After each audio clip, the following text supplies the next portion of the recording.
It's a historic night here in Birmingham, Alabama. The ECU football team picking up its 10th bowl win in program history. The spectacular season by New Bern football team will now just be an asterisk for last year, an undefeated 16-0 run to the 4A crown. What a shakeup this week. New Bern forced to forfeit 5 wins due to the use of ineligible players. It makes Havelock undefeated and leading the Big Carolina Conference. It is a sellout crowd here. The jungle is full, and it could be a record. Usually the long snappers only mentioned when mistakes happen. Well, ECU has a special one. The annual Purple and Gold Spring Game was our first real look at this new offense ECU has, and it is as advertised. It's a homecoming game of sorts for J.H. Rose head coach Will Bland. ECU men's basketball coming off its first ever win at Temple on Wednesday night. They shot the lights out. Huge night for the Carolina Hurricanes, the loudest crowd in the NHL. It's quiet now, but they were certainly rocking tonight. Get there earlier than you already do for the tailgating, and then stay later too. Be able to put my jersey back on, which I'm very hopeful for it, giving me hope and something to look forward to. South Central senior Madison Fleming speaking about her goals back in July. Madison was able to ring the bell on her fight with cancer this week in Greenville. I had a friend that I met in the hospital, the first friend I met there, who was also going through chemotherapy, and I went to her bell ringing, and it was one of during my rough times, and it was just one day I'll be doing this. And she was there also yesterday, and it just really meant so much seeing everybody. The jersey is back on. Madison is back with the South Central girls basketball team competing. Every time that I get the opportunity to just even be around my team, it's I think less than 6 months ago, I was literally fighting for my life. It's I never even thought I would be playing basketball again. She was initially cleared for non-contact, but has since been cleared to play. So I have my little playbook. I was trying to write down all the plays that I could and just asking questions. There's no dumb question. The only dumb question is the one that's not asked. Oh man, it's been special having her back in the gym. She does a lot of things with the morale of this program and the communication level. She raises our play. Fleming able to return to action for the Falcons' final few games of the regular season. It's just amazing to be able to get on the game floor and play against opponents again. I had a little water in my eyes, that's for sure, and it was very special because we didn't know that we would get to see that moment, and we did, and God is good. And now it's playoff time. Fleming closing out her high school basketball career the way she thought she would, before leukemia, before winning her fight. That's always the goal, at the beginning of the season, the ultimate goal is states, and I really think we can. I knew I was kind of dying in the helicopter for sure. I just kind of felt my energy leaving my body. It was kind of my body was my soul was up, my body was still there, and I was just kind of laying there. ECU baseball freshman to be Parker Bird had his life change in an instant, tubing with his friends this summer. Swimming towards a boat, and he came back, ran over me almost, and then I pushed off with my left hand, and it got my right leg pretty good, and then it got my left leg too, but more my right. And then I felt it happen, but I was kind of in shock and just all the adrenaline. Saved in the water by one of those friends, they used shirts to tie off his cut legs. Eventually, a nearby boat came to the rescue. So the boat that they transported me to had a nurse on it. She was just trying to keep me there, and she was tying more tourniquets around my legs and stuff. They transported Parker to the marina, then the hospital in Washington, and finally by air to Greenville. His girlfriend called us and get to Greenville. I think Parker's dying, and I mean, he was. His parents, who both have medical degrees from ECU, were 2.5 hours away. I think about that day a lot.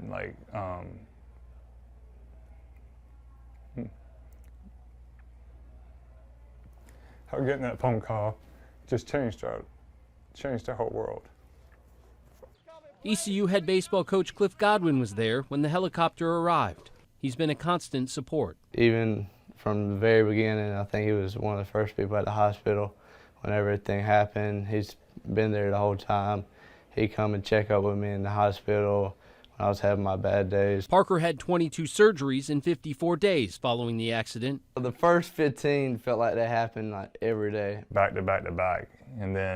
But it averaged, honestly, to be about every other day. His right leg injured so badly it had to be amputated. I know that everything happens for a reason, and that God has a plan. Who would have thought Facebook posts would be part of the plan? It kind of just took off. Parker's mom, Mitzi, began posting updates, and those updates led to prayers from around the world. Some of the surgeries that went bad, my husband would say, put it on Facebook, ask for prayer right now, and it would be 4 o'clock in the morning. The power of prayer came through the community. And when I say community, just not Greenville, just not Laurinburg, but from everywhere. The world saw Parker and the Birds face adversity head on. We are just two ordinary people with children that they love, and I know they felt our pain and felt the pain for Parker. Where everybody could wrap their arms around us from, they did. A power so strong it worked. Parker did not end up losing his leg above his knee. Prosthetics are much better for like below the knee. There's a lot more movement, and you basically can get near 100% with a prosthetic with the technology they have today. His love of the game remains. I think I had a toy that was just, I had a bat and it just spun round and round and I just kept hitting it. He wore a jersey, full jersey, and if he was Derek Jeter that day, he practiced at shortstop, but you couldn't call him Parker, you had to call him Derek. Parker truly is in love with baseball. That's still his full drive. Just realized that just because I lost a leg doesn't mean like I lost hope or I lost my heart, so I'm just going to try to do everything I can just to get back onto the field. A kid who has yet to wear the purple and gold, but already exemplifies every value ECU baseball holds. He's a competitor. I knew once he came to grips with it that he wasn't going to let it stop him. One who doesn't understand why people think he's an inspiration. A lot of people would have folded. A lot of people would have, like, why me? Why did this happen to me and you haven't? It's only a matter of time now. Everything's closed up, back to 100% working out. Before Pirate Nation hears, entering the game for ECU, Parker Bird. It's wherever Coach Godwin wants me, I guess. Good evening, everyone. I'm Eric Gullickson. Big news for North Pitt senior basketball star Zamaria Jones this week. The NC State commit was nominated for the McDonald's All-American game. She is one of just 10 players from North Carolina nominated, so congrats to Miss Jones. Her NC State men hosting 7th-ranked North Carolina for first place in the ACC. This game was a one-score game, about a quarter to play. Mike O'Connell gets the lay-in, and it was a 2-point game, about 10 minutes left, but the Heels quickly respond. Seth Trimble runs the floor and gets the basket and one, and all of a sudden things started to unravel. Armando Baycott 1 point shy from a double-double, 9 points, 19 rebounds for the big guy. UNC closed strong, a 17-6 run to finish the game. RJ Davis, the dagger three, he had a game high 16 points. Tar Heels win 67-54. They sit alone in first place in the ACC standings at 4-0. The ECU men on the road at always tough Temple, but the Pirates, despite trailing first half, fought back to take the lead. Bobby Pettiford Jr. the bucket, and they led by 2 at the half. They pulled away second half. Ezra Asar with the wide open slam. He had 18 points. Pettiford had 6 assists. This one goes to Brandon Johnson, who spots up a 3. He had 15 points to go with 9 rebounds tonight, and the Pirates were feeling it. R.J. Felton leading the way with a game-high 20 points, and ECU makes it 2 conference wins in a row. 73-62 the Pirates win on the road tonight. The first conference meeting for UAB and ECU women. The Pirates had Freshman of the Week Karina Gordon this week. Bad news, though, Sania Johnson on crutches with a cast on that foot.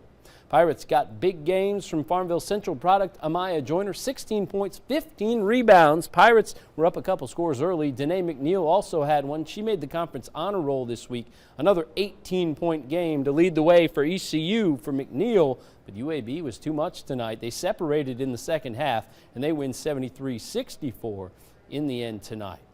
High school ranks undefeated Southwest Onslow girls on display at Kinston tonight. Stallions running the transition game in this one. Yamori Hardison goes in 2 of her 12 points, and then a nice bounce pass from Nadia Hill to Oriana Galloway. 2 points for her. She had 17 on the night. Kinston got a nice night from Sanaya White-Wooten as she spots up the jumper. Look at that, 12 points for her, but Southwest Onslow too much. They win 50-31. They improved to 13-0 this season. Well, this year our team is more of a defensive team. Last year we can pretty much score anybody, but this year it's all about our defense. So we always try to have a motto of keeping people under 30 points, and we feel like we can score 40 points on a bad day. So our motto with this team this year is defense and defensive rebounding.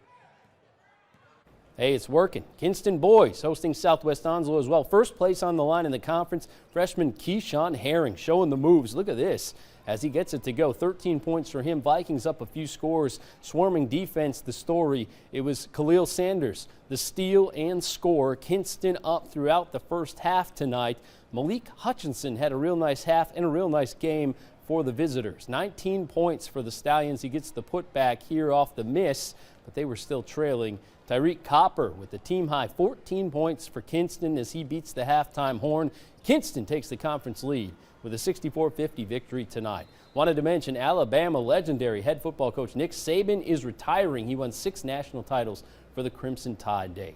Yeah, that one kind of came out of the blue tonight, didn't it? Out of the blue, kind of a reports thing, but it has since come out from both his foundation and Alabama, so that's a huge coaching job for somebody out there in the college ranks. That it is. All right, thanks, Eric.